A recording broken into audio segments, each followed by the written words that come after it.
The birds will tell you if there's a mountain lion around. That's what one of my old mentors once told me, and he was right.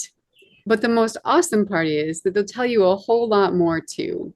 All you have to do is know how to listen. Today, during the Mindful Bird Sit, we'll dive into the various layers of the conversation that the birds are having and learn to understand what they might be saying to us. Hey there, welcome to the Mindful Bird Sit. If you're new here, my name is Kristi, and I help people connect more deeply to birds and nature while boosting their confidence, elevating their skills, and helping them to fall more in love with life.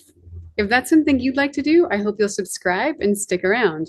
All right, let's get started. So I'm staying in an Airbnb right now, and we're going to be here for a while because I'm working on this project, this bird survey project. And when I first got here, there was like, this, the bottom of a planter, how it's got like the water catchment of like a pot, it comes with that. That was just like sitting around. There was no pot to go with it. And I thought, oh, that'd be a great bird bath. And so I cleaned it out, filled it with some water, and I put it underneath this little shrub at our front door. And you can see it from where you like wash dishes and stuff. And so I was there this morning, and just 2 days ago, we noticed that the mourning dove was building her nest, his and her nest, like in that same shrub. And I know that they really need water, like quite a lot more than most other birds. So I don't know if that had anything to do with it, but anyway. And so I was noticing them this morning. They were building their nest. They're bringing little teeny tiny little sticks and stuff to it. And then I was doing the dishes, making some soup and whatnot. And then all of a sudden, I heard this jay alarm. And it's, the pump handle alarm that jays do. I know Anne knows that one because Anne and I were talking about that.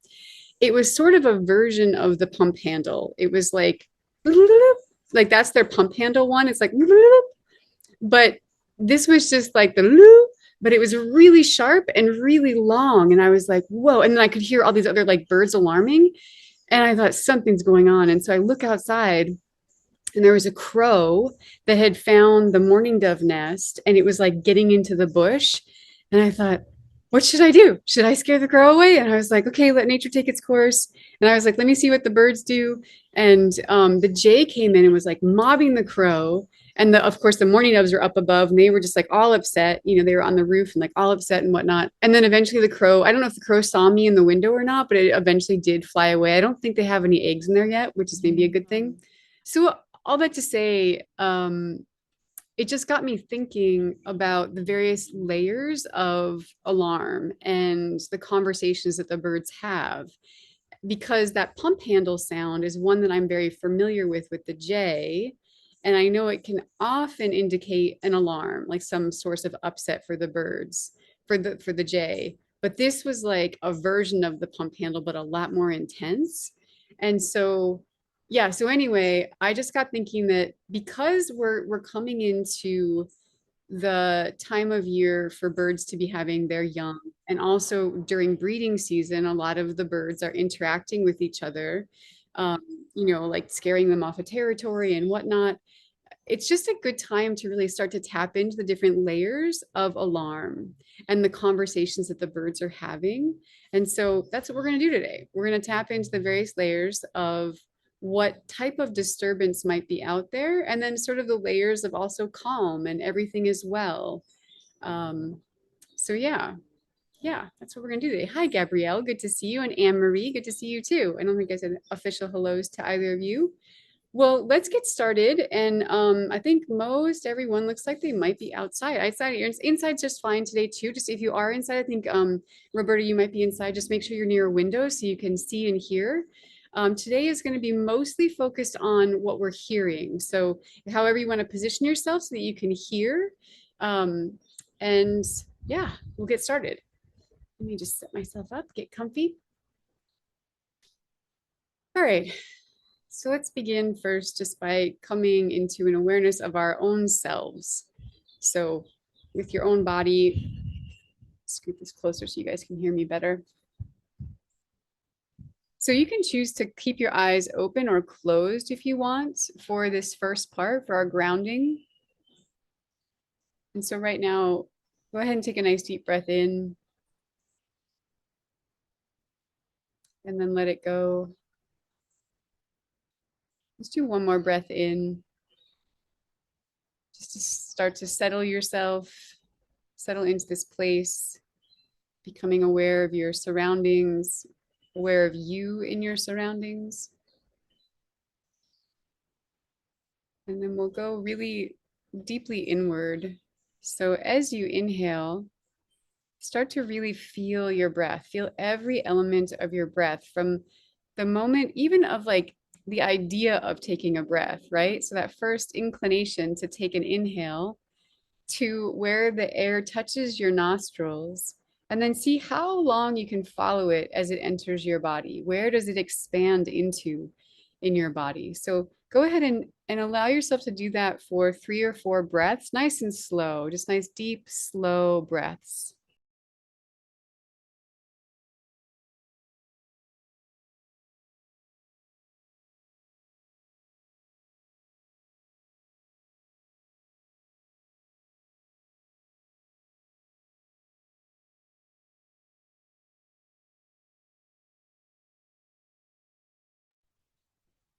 And with each breath, you're finding yourself more and more connected to your body, more deeply understanding and becoming familiar with your own self this morning.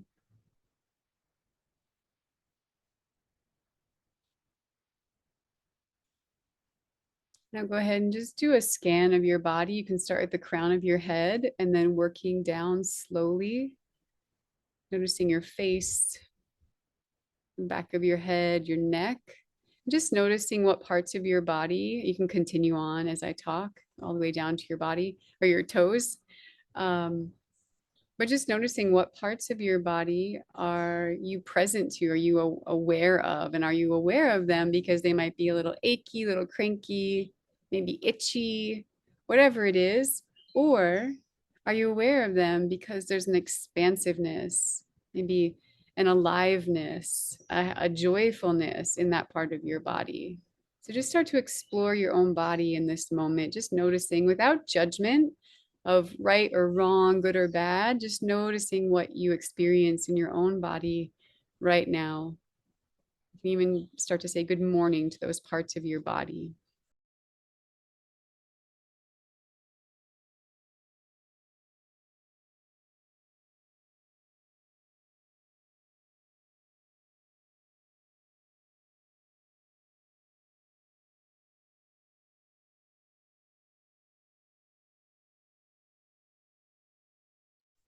All right, nice job. And so you can keep your eyes closed for the moment if you want to. We're going to bring our attention. Actually, first, let's just notice our feet. We ended there with our feet and our toes. So notice that connection with your feet, and whether you're wearing shoes or maybe your feet are naked on the ground, whatever it may be, just feel that connection right now with yourself and the earth. And you might have to travel through your shoes, through the floor, and just see if you can feel the connection with yourself, the soles of your feet, and the rhythm of the earth right now.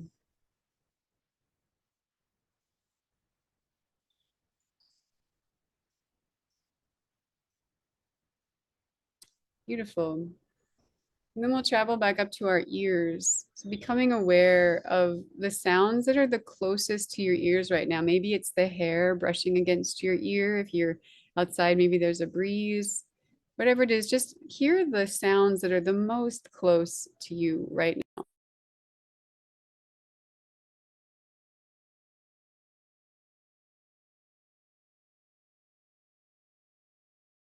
You might find your attention is drawn farther away to something that's a bit more prominent, but see if you can bring yourself back and really ask yourself to listen. Listen to the sounds that are closest to you, like your breath, your heartbeat.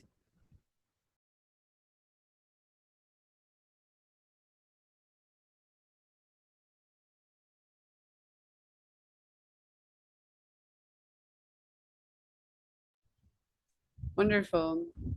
Now you can slowly start to expand your awareness of the sounds around you. So beginning first with the sounds that might be 20, somewhere in like the 20-foot radius around you in this moment. And again, if you have louder, more prominent sounds that are further, try to stay within that 20-foot radius And just do a nice circle all around you to tap into who's around you in this moment.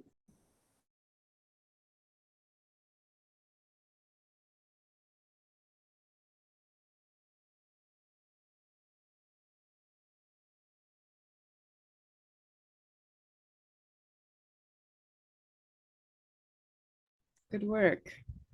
Now we're going to extend our sphere of awareness even further. So maybe another 20, 40 feet beyond that, noticing who your neighbors are this morning in the animal form, in the plant form, just the various layers of sound that you can hear right now.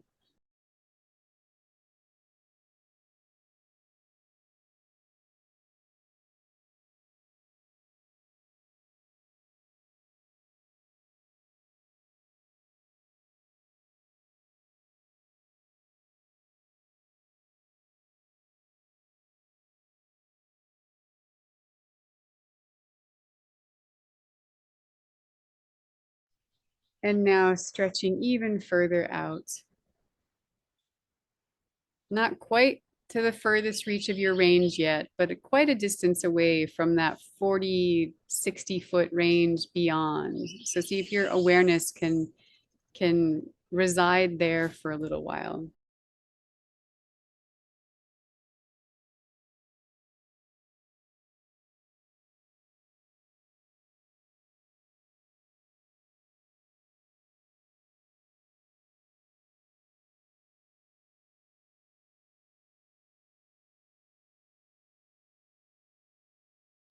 And now finally stretching your ears, your hearing, your awareness as far as you possibly can. How far can you hear in this moment?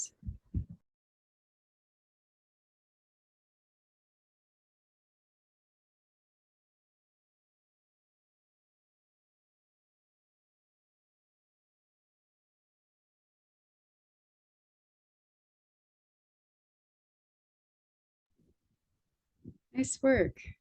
So you become familiar with your friends, your neighbors, all those that are around you right now, and yourself. And when you feel ready, go ahead and gently open your eyes and allow them to fall on one point that's somewhere between 10 to 20 feet away from you. Let your eyes focus on that point. And then once you have it in your sights, slowly start to expand your peripheral vision, extending further and further and further out until you're at the furthest reaches of each side of the right and left, above and below. And then at some point in that expansion of your vision, you'll discover that your vision might start to become a little blurry, and that's perfectly fine. Allow yourself to have blurry vision right now.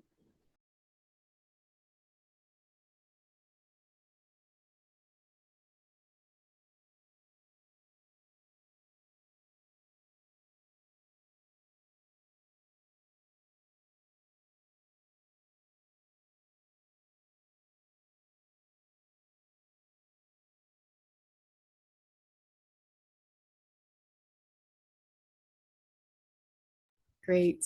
So now you're just noticing the various layers of movement around. You might see some birds flying, you might see leaves rustling, insects, whatever it might be. Just allow yourself to acknowledge whoever comes into your field of view, whether you know them or not. And then just keep staying in owl eyes, keep allowing yourself to stay nice and unfocused right now.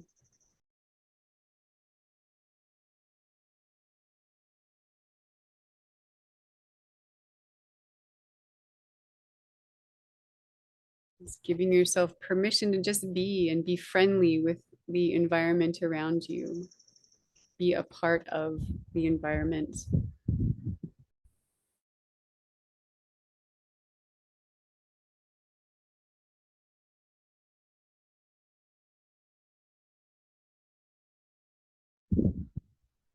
Great. And so I'll just share a little bit. I already told the story related to bird language this morning, but Just to give folks some context for those who may not have context for bird language, the birds will tell us, and you can stay in owl eyes right now and just allow yourself to absorb more while I'm sharing. So the birds will tell us when there is a disturbance, something that is upsetting to them, which is always something that, you know, might be interesting or even for our own safety, important to pay attention to. And with the birds and with their layers of alarm, they're going to communicate to us how upset or how dangerous this threat is. And they do so in various ways. Some of it's with volume, some of it's with tone, some of it's with inflection. And so we can feel that with our own body. So now that we've softened ourselves, we've allowed ourselves to just connect to our own bodies. I want you to use that today. Use your physical body to feel the sounds as well as hear them when you experience them. So we're going to go from maybe easiest to more challenging or just more, it's going to call on us toward the end to really use our skills.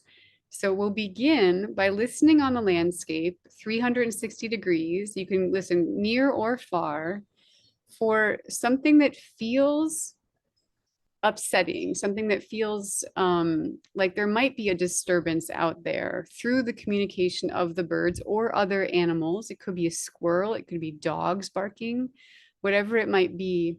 And not necessarily, this is the one thing I want you to be mindful of, not necessarily the sounds that you don't like. So I know we've talked before maybe about like garbage trucks coming, or there's like a neighbor, you know, talking too loud or playing music. Like that might be annoying or upsetting to you. But what we're going to try and tap into today are the sounds that the birds are communicating to us, or nature is communicating to us to indicate that there is some source of danger.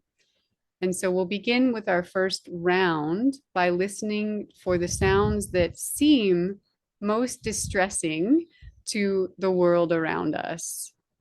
And then I promise us we're going to get less and less distressing as we progress. So first listening, and I'm going to put myself on mute, and we'll stay in this for a couple of minutes. So just let yourself settle in and listen.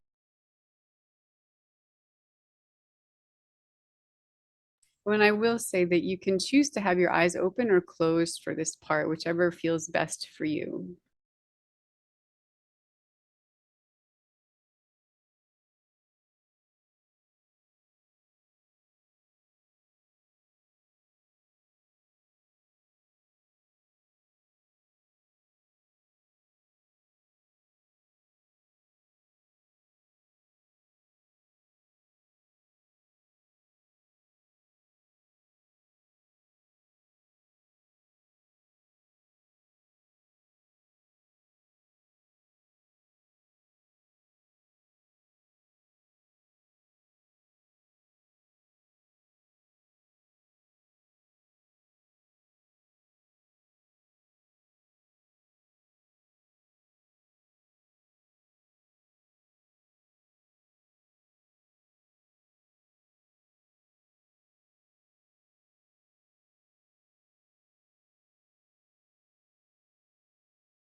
And so, what we're listening for right now, we could give ourselves a scale. You could either do 1 to 3 or 1 to 5. And so, if we were doing a scale of 1 to 5, we're listening for, let's say the 5 is like, that's imminent danger. Like this animal's life is in danger. And a 1 is just like, not even, everything is fine. But I'd say 0 is probably going to be like all is well. Everybody's singing. That's like just normal behavior. It's baseline.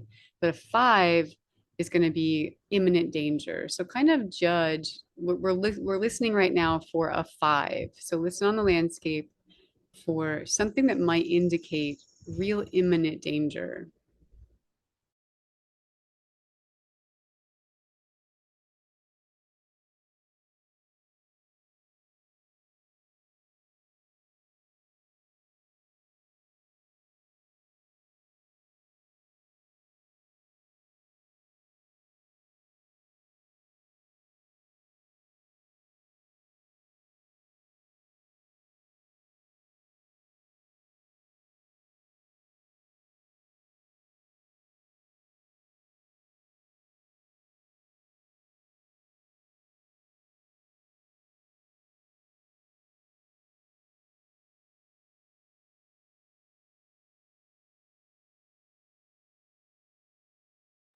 Good work, everybody. So now let's take it down a notch and we'll go to a 4. So maybe not imminent danger, but there's some upset happening. And so whether you hear the level 5 or not, we're listening for that 4.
Okay, great. Now we're going to bring it down a layer or a level to the 3. And as you start to hear, if you hear sources of alarm out there, not necessarily the source, but the actual alarm itself or the upset of the birds, see if you get like a mind's eye flash or some indication that you might even see it yourself of what's actually going on. So, what might be the source of the upset or the alarm? Can you feel it? Can you get a sense of it? Or can you even see it with your own eyes? So, we're looking for a 3 right now.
Okay, and now we're going to shift down to a 2. So a little bit more than a mild upset, but not quite as intense as life-threatening emergency.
Okay, great. I think we're on two now. So let's listen for the level two.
Okay, and now we're going to shift down to a level one. So it's just above all is well. It's just the most mild form of upset or alarm, often caused like if we, we're sitting somewhere and then we move and the bird might flutter away or something, or you can decide what it is for you, but listening for a one now.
All right, good. So now let's move to a zero. So listening on your landscape for all the places where all is well. So there might be one area of your landscape where there is some upset, and there might be other areas of your landscape where everybody's happy and singing and doing their thing. So find those places on your landscape where all is well.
All right, you guys, good work.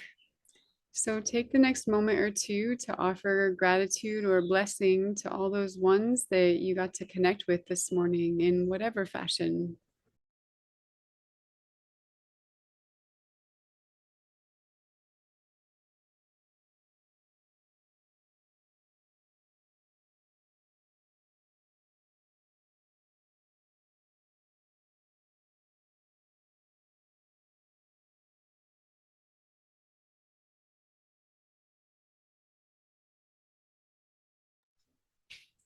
All right.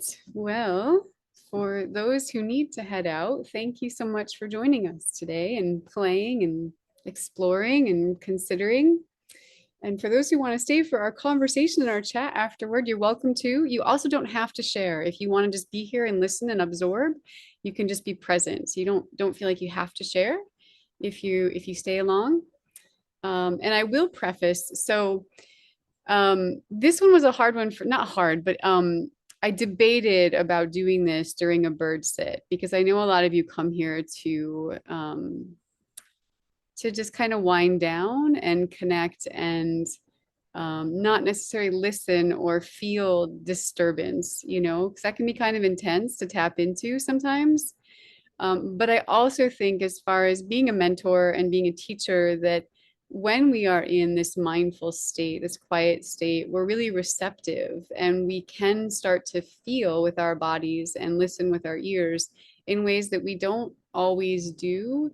And so we're really ripe for learning and for tapping into the different layers of bird sound that are out there and communication.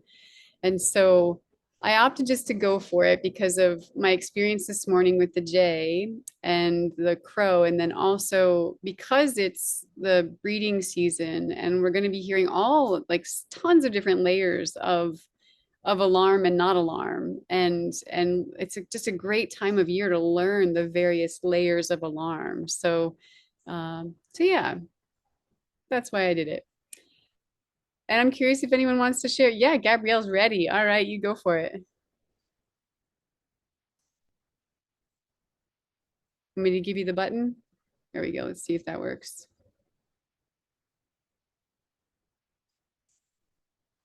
Okay. Okay. The hardest thing about this was not putting on my own emotions on it. It was really hard for me to separate what I thought the sounds meant to the animal. And it's what we call in California a May gray day.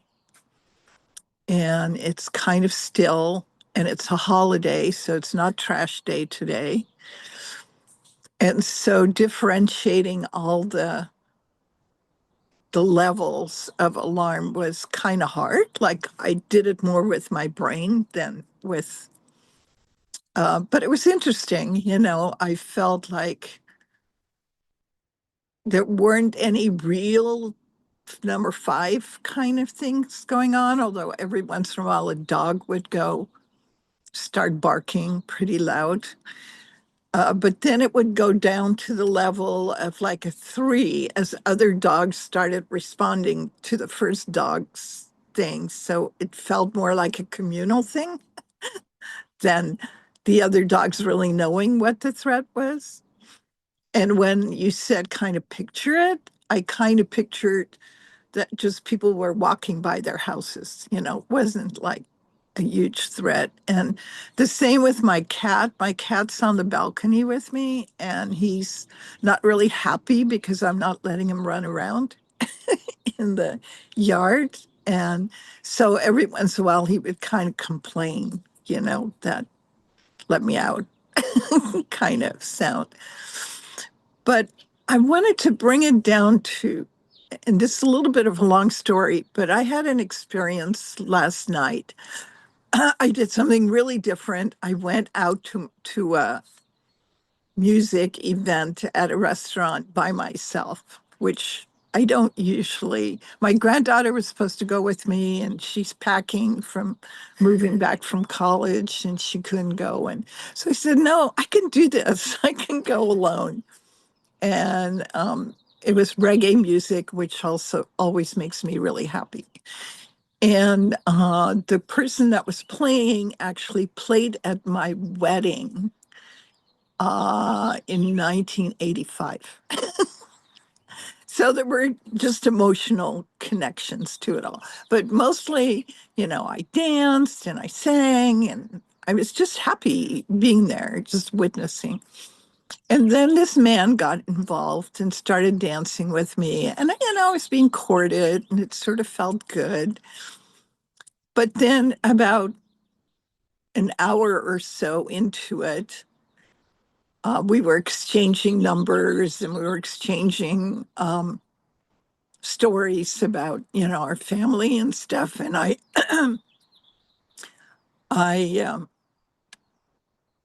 he got really upset because he found out that my son lives with me some of the time.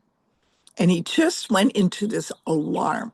I mean, like he just totally changed. And I went, what the? I was having this great time. And then what? So, anyway, a long story short, so we kind of left it that we would talk this morning, but I was very upset, like, wow, you really messed with my happiness here. And anyway, so this morning I was woke just in that waking stage, and a crow was outside my window, just at it, like talking. It didn't feel like alarm, but it felt like he or she was really talking to me, that I really needed to take care of this. And it was just like, oh my God, what's Kristi going to do with us today? That I'm having this experience. So I had it before this. So, but I felt really supported by this crow, like more like a cheer, like, yeah, do it, set the boundaries, get rid of this energy, blah, blah, blah. So anyway, I wanted to share that because it was so profound that it happened right before we did this. Um, And wow. yeah, Gabrielle, that's so many layers. That's amazing. I want to first address the piece with the dogs. Because I was thinking about this myself. I had a dog up the street that was barking, and I thought, oh, that's interesting. It's a piece of the conversation maybe other people will talk about today, but that like a five doesn't necessarily it's not indicative of, or like what I want to say, high volume and a lot of noise is not necessarily indicative of a five, right? So just because there's a lot of dogs barking doesn't mean there's like imminent threat of danger to life. Like with domestic dogs, they're really interesting. Like this dog was barking because his owner just left, and he was just like, I want to come with you. And he was like mad, just like, take me with you, take me with you. And then the owner had to turn around, come back. And then the dog was like barking even more, like, take off. And I was like, yeah, there's no one's life is in danger. They're just like bummed that they didn't get to go for the ride. Um, and so that's important to remember with when we're thinking about the layers on the landscape of alarm, that volume doesn't necessarily indicate more danger. It can in the right settings, but it doesn't necessarily. yeah. And Well, there's, it's funny because the zero was all the songbirds in my trees, and mhm, that was the most noise there yeah, was, but yeah, it was like all is well, peaceful. Yes, kind exactly. of. Yeah. And then the layer with the man, I think that's the beauty of getting really tapped into bird language and starting to become more adept and more skillful at interpreting the different layers of um, upset, alarm, whatever you want to call it, on the landscape, is that we become a lot more sensitive to the people around us and a lot better at picking out when something isn't quite right, with other people. And so your body radar, like you knew. And thank goodness it told you right away, told you first moment, you don't need to go any further with this one. Like, no bueno, no bueno. Well, and it's funny at the speed that it happened. Uh-huh. Usually it takes me weeks or Yes. months to figure it out. This was like within 3 hours Yeah. High of, five. you know. All right. Yeah, good for you, Gabrielle. That's awesome. It really is awesome. It's an accomplishment and a win, you know? So congratulations. Yeah, thank you for sharing. That's awesome. Yeah, Anne, go for it. Please share your story.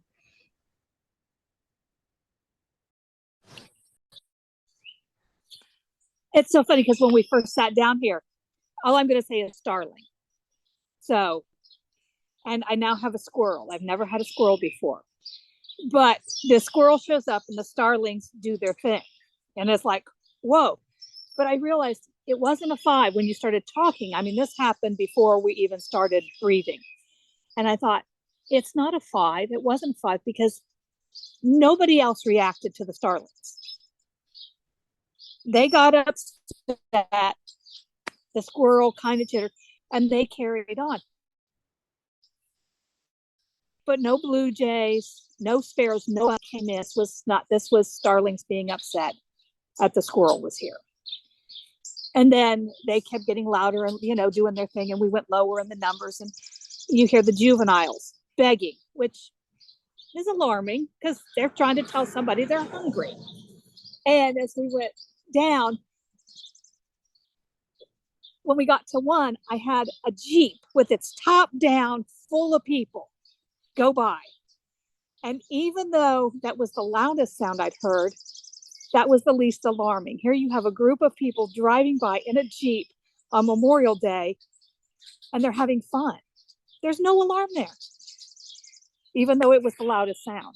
So I think that's like knowing the level of, do I need to stop what I'm doing and come and help somebody?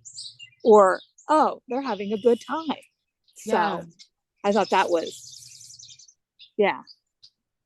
Yeah, I think that's awesome, and way to like feel that because that's where the other aspects of alarm can come in. Like volume is one of them, but so is tone, so is inflection. Like all there's other elements to the alarm. And also the one that you pointed out was like, is anyone else involved? Is this just a thing with the starlings and the squirrel, or is this like the whole forest, like, or at least like the whole, your little area?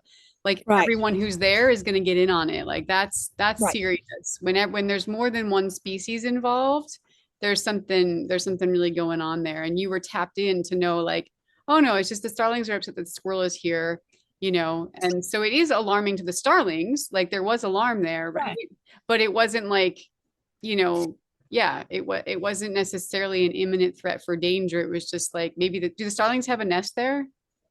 Oh, we've got nests and all the, I've got Yeah, yeah, hollow. yeah. Oh, at this time of the year, I would be out of school and it would be the morning you want to sleep. Finally, I don't have to get up at the crack of dawn. And then that's the starlings. And you're sleeping with your windows open and here are the starlings. And they don't let you sleep late. No. Yeah, so that's cool, right? Because like the birds who have the nest are going to be sort of the most heightened. That's a good indication that there's a nest. Like right away, because you told me they were mad at the squirrel, I knew that there was probably a nest around there, right? That's because when birds get upset with squirrels, they do so because the squirrels are going to want to rob their nest, So, and pretty much other birds aren't going to get involved with the squirrel, like that's going to be between that bird and the squirrel. Sometimes other birds will, but nice. Thank you, Anne, for that story. On again, many layers there. Sorry for the traffic noise. Anyone else want to share their story? Go for it, Julia. Yeah. Well, it's been an interesting morning. We've had a lot of rain, rain. And it has stopped raining this morning and enough where I could dry off a chair and come out, And it's just like there's a convention of birds singing. Not just north of there are big trees all around, but just north of my lot, there are trees. The trees were just full of birds singing, all kinds of different kinds. Not alarming. It was a lot like the dawn chorus, which then I wondered, well, why do they do that? I mean, I've noticed before that a lot of, after a rain, the birds will start singing. And I thought, is it because they're saying, oh, I'm still here, I'm drying off. Yeah, I'm still here in my territory. Or they're just saying, well, glad that's over. And, let's all come out. And, and then I'm wondering why the dawn chorus? Uh, I mean, I can imagine that birds still want to establish that they're remaining in their territory, something like that. But it does just seem like they're singing for the heck of it, And after a rain, I'm wondering, are they sensing a change in barometric pressure or something? Because they don't sing as a, chorus every time it stops raining, every time water stops falling out of the sky.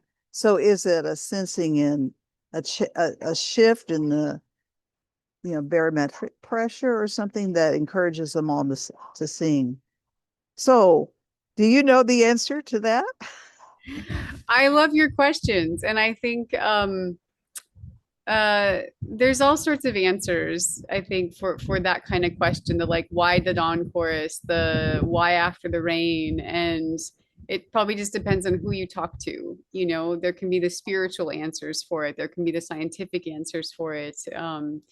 And there can be the scientific answers that focus on survival, and the scientific answers that focus on other aspects.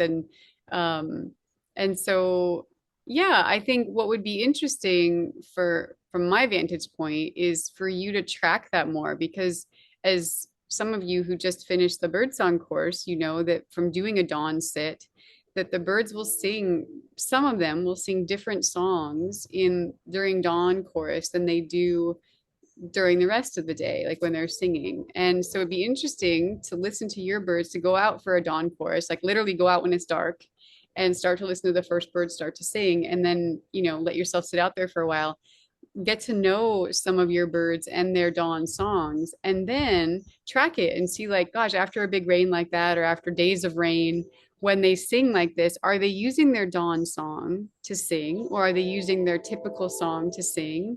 Like, what's actually emerging from them? And yeah, and then just sort of tapping in with your own self, like, as the why, because none of us will ever know, no matter how much science, like, you know, puts their 2 cents in there. It's just like, are we really going to know why the birds sing at dawn? I had a native teacher that had his own reasons why the birds sing at dawn.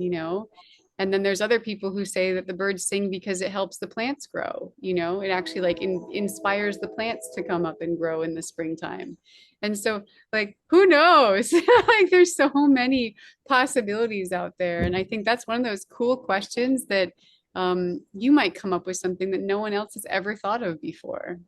So I don't even want to throw possibilities out there, because I feel like that just limits us for that kind of a question, because that's such a it's like a limitless kind of a question. And yeah, I think it's a great question. I've asked that of myself, or not of myself, of the world as well. Yeah, that's a good one, Julia. I like that. Yeah, anything more you want to say? Oh, I can't hear you anymore for some reason. Not sure why you're unmuted, but all right, great. Anyone else want to share their story from this morning? Whatever it may be. Yeah, we'll go for Roberta and then Anne Marie. Well, can you hear me?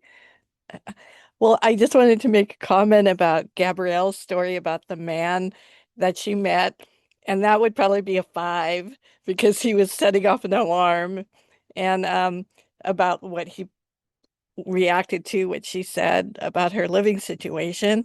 And then I have a little bird bath, and the scrub jay comes, and it squawks every time it's like drinking or bathing.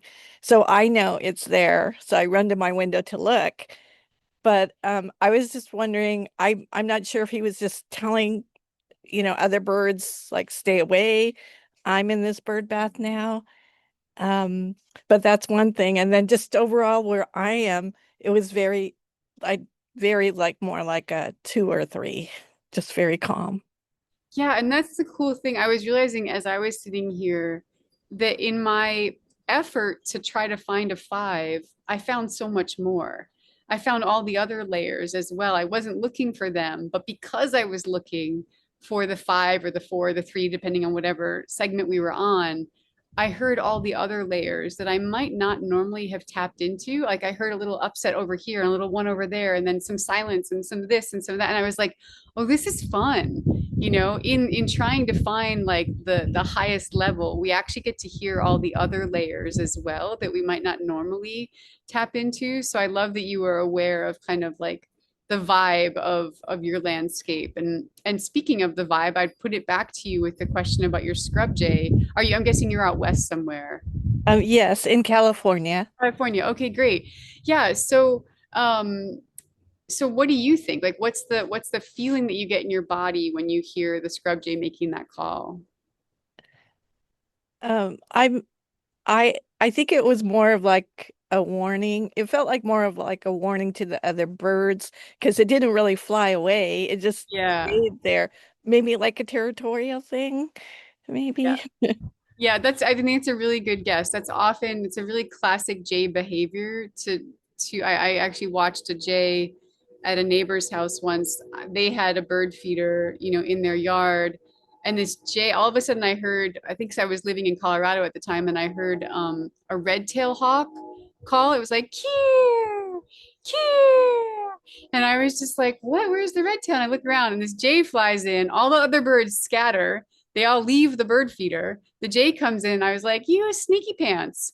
He just pretended he was a red-tailed hawk. All the other birds got scared away, and he was just like, doo, doo, doo, now I get to have all my food all by myself, and like no one else is here. And so, yeah, they're kind of tricksters, and they're smart. They're really smart birds. So I think your intuition is right on. I don't know for sure because I'm not there with you, but um, based on what you said and what I've experienced, that's what I would say for sure. Yeah, yeah. That's really fun, Roberta. Good and a nice job. Like even though you're inside, you're tapped into to them calling and knowing that they're there. And what I'd say for you, just going forward, to like keep diving deeper with this is um really learn that Jay's call and get to know when it's doing that, scaring everyone away, and when it's calling and doing other sounds to let maybe its family or whatever know that there's danger of some sort. Like start to tap into, because it sounds like you have a relationship with that Jay now, and so really start to like follow that trail. I think that'll be really fun. Do you think it's just that one particular jay, scrub jay? I mean, was beginning to think so because there are other ones, or there are times they come, but they don't do that behavior. So, Well, do you the think? cool thing is with jays, I don't remember with the scrubs as much. I do have experience with them, but I don't remember right now. I know with the blue jays and Stellar's jays, for instance, they can have really distinct facial markings. And so you can start to learn individual birds. So again, because this is a bird that comes commonly to your feeder, start to really, really, really look at them. And you can even draw them if you want, whether you think of yourself as an artist or not, just sketch some of the marking. Even if you do like a stick drawing of a bird and you just like draw like, oh, this one has like an eye line here and then it goes down over there. And that one has like white under it and not, and so start to track the birds in your area and see if you can start to pick out the different individuals. Yeah. Yeah, fun, Roberta. Thank you. That's awesome. All right, was there someone else that had their hand? Oh, Anne Marie. Yeah, go for it. Well, of course, during the activity, it was relatively like 1, 2, 3, kind of low here because it's like 12 noon. Everybody's a little sleepy and all content. But the Blue Jays will still, do their little alarm cheers. But then I heard them kind of go into the holly bush behind me, and I could hear all these little soft chirrs to other guys. And I was like, oh, okay, maybe I have a nest somewhere in there. And they were checking out, because then I also heard a little bit of when they left, a little more begging. So I was like, okay, I gotta see what I got over there later and listen a little more. And the mockingbirds are doing some chasing around. No, no real silence for long periods of time. they do sometimes there'd be enough of alarm from my dog that they dive a little higher up in the bushes and tuck in for a little more cover and then come back out. But yeah, wrens were singing, Carolina and House all over the place. And but then just now the crows running, back and forth, so some of them are a little bit more alarmed. Last night I had a big mob of crows after a red-tailed hawk, and the red-tailed hawk was very upset. Sounded different. So I'm sitting there going, I know they're nesting, and there were a lot of crows. So who was upset with whom? So Yeah. making me think some there. But I really like this exercise. Love when we got to that part of the course, and yeah, it's made me pay a lot more attention. So this is a really good practice. Thank you. Yeah, for sure, Anne-Marie. That's great. And nice job being tapped into your red-tailed hawk so much that you knew that that was a different kind of call for it. And a great question to ask. Because usually we just assume like the bigger is the badder, you know, and but not always, not always. It could be that the crows might have been trying to raid the nest of the red tail. That would be pretty bold, but with enough of them, it could be possible. And yeah, interesting. That's really interesting to wonder about that. Nice job. High five to you. Sweet. Anyone else before we go? I Yeah. mean, Oh, I'm Chris. in Connecticut. It's just been status quo. There's a bird feeder and everyone's just eating and joyous, I guess, because there's food. Yeah. So it sounds like mostly what was around you was kind of like the one sort of vibe or the zero vibe, right? Yes, yes. Yeah. There's house sparrows, house finch, a lot of grackles, Yeah. cowbird, Yeah. Right on, Chris. Adelia. What Yep, you can do cardinals. Yeah. what you can do too is start to stretch your just your awareness of like like there's like that the awareness of our like our home, right? And then beyond that, like what's happening at our neighbors' houses, and then what's happening at like the neighbors' houses beyond there, and start to like listen into the neighborhood. Like how deeply can you listen to hear like what else might be happening around? That's just sort of like a homework assignment. Awesome. Thanks for sharing. All right, Jackie, go for it. Yeah, it was very calm here. I would say even just a one, maybe. And lots of birds. It's beautiful out. And I did hear the curve-bill thrasher will do this webbit call. And I thought, well, is that an alarm? And I went, no, that's just him or her announcing their presence like they seem to do, because they'll be the ones that noisily come to the feeder and everybody else runs away. But they weren't even doing that. They were just making the sound out there. Nobody responded to it. It was just very mellow, but I just wanted to also just comment on some of the other things people were saying about the awareness, that how this practice just spills over into our whole lives, and it's like, wow, it's really wonderful. It does make it a little harder for me to be around some people, that people that I like, but you know, they're just so, you know, and so there have to be special times for them, and then the times to just, do my thing. I totally hear you. Like sometimes I know for me it's the same. Like the more sensitive I become, the more it can be like intense to be around intense energy. And I've read like it's nice when I can set myself up and be like, all right, I'm gonna go and like be around this person and like we're just gonna have fun right now. I'm gonna let myself be that kind of energy too, like to meet that energy and just experience that. But um, yeah, I tend to prefer a little bit more quiet and stillness as well. Yeah. Yeah, nice job, Jackie. That's great. And I do want to just give you like some props there because I remember Dan telling me years ago when him and John Young went to do a bird language course in Arizona that when they got there, they're like, "There's no jays here." And usually in a bird language course, it's always great to have jays because they serve a really strong role in the environment, right? And not having a jay, they're like, who fills that role in the desert, like in the dry lands? Like who there's got to be someone that like fills the role of the jay. And the thrasher was the one that they discovered. It was like kind of takes the place of the jay. Not that you don't have jays there, but just that like I think you do, right? Do you have stellars where you are? Only up in the higher in the mountains. Mountains. Yeah. Yeah, there used to be scrub jays that came, but I haven't seen them in a couple of years. Yeah. Yeah, they can be variable in that way. Well, that's interesting. Yeah, so that's really cool. Like you're now starting to tap in deep enough where you're realizing that for yourself that the jays are, I mean, that the thrashers are filling that role of the jay. And so high five, Jackie. Nice job, girl. Thank you. Yeah, yeah. I leave us on a really cool vibe.